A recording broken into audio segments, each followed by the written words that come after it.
Jeff Goins, The Art of Work, a proven path to discovering what you were meant to do. How do you feel when you wake up in the morning? Do you struggle to get out of bed and dread yet another unhappy day at work? If so, don't worry. Many of us feel this way because many of us haven't yet found our calling. Your calling is the reason you get up in the morning, the reason you strive to achieve. When you find yours, you'll be bounding out of bed every day, ready to make a difference in the world. These blinks lay out the benefits of finding your calling and give clear guidelines on how to find it. Blink number 1. Your calling gives your life meaning. Do you dislike your job? Well, you're not alone. Only 13% of the world's population actually enjoy their work. So how can we go about changing that statistic? Perhaps by searching for work that makes you happy and refusing to do anything else. Not exactly. The best way to achieve happiness in the workplace is to find your calling, a force larger than yourself that drives your every action. And to do that, you can't think only in terms of happiness and pain. Humans shouldn't be mere pleasure seekers or discomfort avoiders. Instead, they should strive to imbue their lives with meaning. If you're busy steering clear of pain and failure, you'll never find your calling. Inevitably, you'll face challenges along the way to achieving your dreams, and accepting these difficulties as a natural part of discovering what you really love is part of maintaining forward movement. Viktor Frankl, the renowned psychologist and Holocaust survivor, knew this well. He wrote that everyone needs a reason to keep living, a cause to push them forward. But how do you find this cause? That's where awareness comes in. Awareness helps you recognize your calling when you come across it. People discover their callings when some event or feeling triggers their awareness of it. For instance, Luke Skywalker knew he wanted to be a Jedi after Obi-Wan Kenobi introduced him to the art. So, though it can be difficult, you need to keep an eye out for this event. Awareness is being ready for the moment so you can seize it when it comes. Another good way to find your calling is to make a list of all the major events in your life, even the ones that might not seem like the most important. When did you feel the most fulfilled, happy, or accomplished? Look for similarities between these moments. Your calling might be something that ties them all together. Blink number 2. Find good mentors and never stop practicing. Finding and following your calling is a personal journey, but that doesn't mean you should do it alone. Getting support from others is a very important part of it.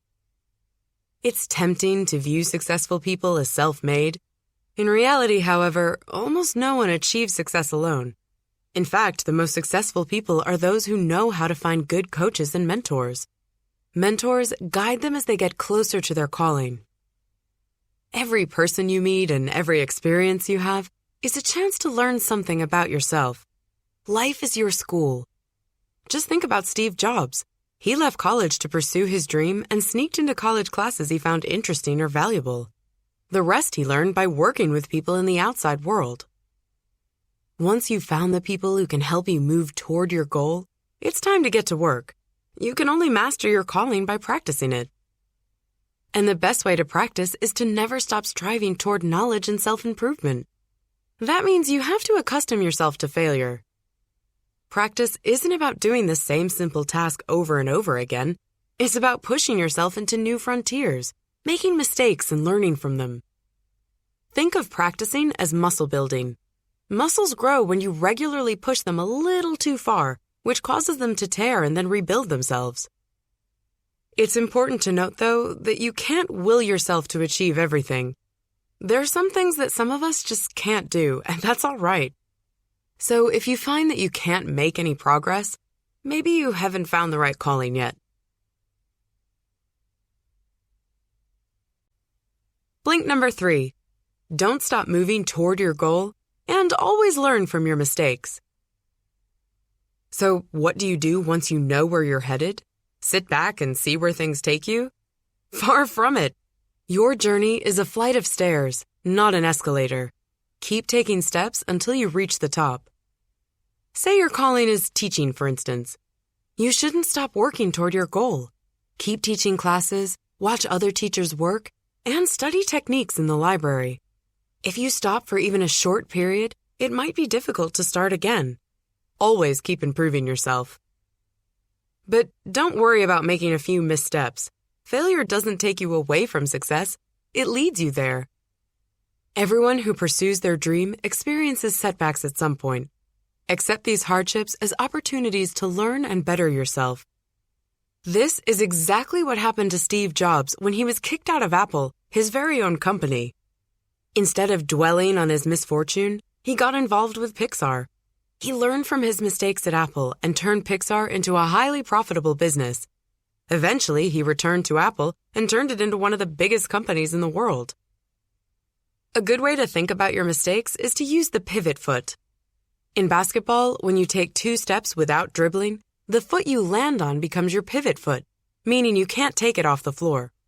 But you can move your body around it, looking for chances to pass or shoot. In other words, you can still act even when you think you've come to a stopping point. No roadblock is the end. You've got to be the one to take yourself where you want to go. Blink number 4.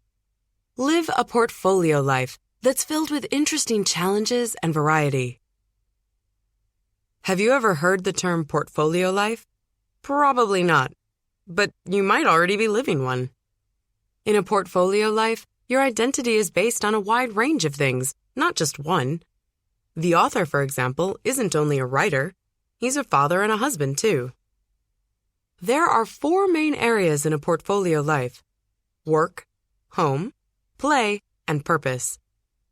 Work doesn't have to refer only to your main job. It can include other projects you work on as well. Home is all about your family and friends. That's where much of the meaning in your life comes from. When you do things just for the joy of it, that's your play. Finally, your purpose is the main goal of your life, what you're prepared to take risks for. The growing number of freelancers illustrates the popularity of the portfolio life. By 2020, between 40 and 50% of the American workforce will be freelancers, and by 2030, they'll comprise the majority. Why do people like freelancing so much? Because humans aren't robots programmed to do a single thing. Our interests are myriad, and we feel better when we can allot time to them all. Variety is part of a meaningful life. Mihai Csikszentmihalyi, a psychologist, argues that we should all aim for a mental state called flow. Your flow lies at the intersection of what you're good at and what challenges you. A task isn't interesting if it's too easy, and if it's too difficult, you'll get anxious. Flow is about finding that spot in the middle. So seek out different sorts of challenges that will bring variety to your portfolio life, because living a portfolio life means living for your calling. Blink number 5. Your calling is your legacy, and you'll never stop living for it. Your calling is a lot bigger than doing something like writing a novel, because it isn't just about you. Your calling is more than a personal goal. It's your legacy, the work that will continue to inspire others long after you're finished with it. If you're doing something for yourself alone, that's not your calling. So don't aim to produce one masterpiece. Your calling is more like a magnum opus. It's your entire body of work. When you think of Mozart, for example, you might think of the magic flute or some particular sonata. But naming one piece of music doesn't capture Mozart's artistry. It's his life's work that has influenced people and inspired them for centuries. To understand your calling, you must acknowledge death, because a calling is also a legacy. You'll never finish with your calling, no matter how hard you try. And a fear of death can in fact be useful. It drives many to keep creating until the end. While on his deathbed, Einstein even asked for his glasses because he was so desperate to finish his work in time. Unfortunately, you can't stop death. You have to accept that you'll probably never finish everything. But even after you're gone, your legacy will live on through your work. Albert Uderzo, the creator of the comic Asterix, understood this well. He was the only person who made Asterix, and yet he wanted his comic to outlive him, so he passed the series to a new author, Jean-Yves Ferry. That was difficult for him, but it ensured his legacy would live on. Living for your calling isn't just about mastering the art of work. It's also about the art of living and dying in peace. You just heard the blinks to The Art of Work by Jeff Goins. The book's key insight is that everyone has a calling, an idea that imbues their life with meaning and pushes them forward. So develop the awareness to find yours and strive to live a portfolio life that will give you the happiness and balance you need. When you live for your calling, you won't just produce work you'll be proud of.